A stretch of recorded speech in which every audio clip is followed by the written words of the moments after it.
In this video, I'm just going to tell you how to check language visibility on Facebook. That's quite simple and easy to do. So let's begin. And first of all, open up Facebook, and after that, just simply come to the menu and click on this gear to open up settings and privacy.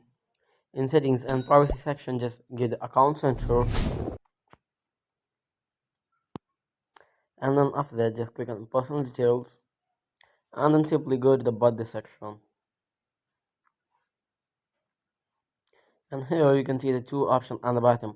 You can see your birthday on Facebook or on Instagram. Just simply click on Facebook and then just click on change visibility on Facebook.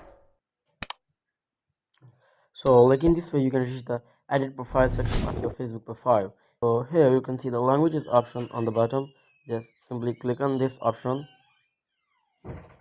and here it will show you the visibility of your language that which I've selected, public, friends, or only me. So I hope it helps you guys, and if any question about the tutorial, just leave me a comment below and I will be catching you on the next video. Thanks guys.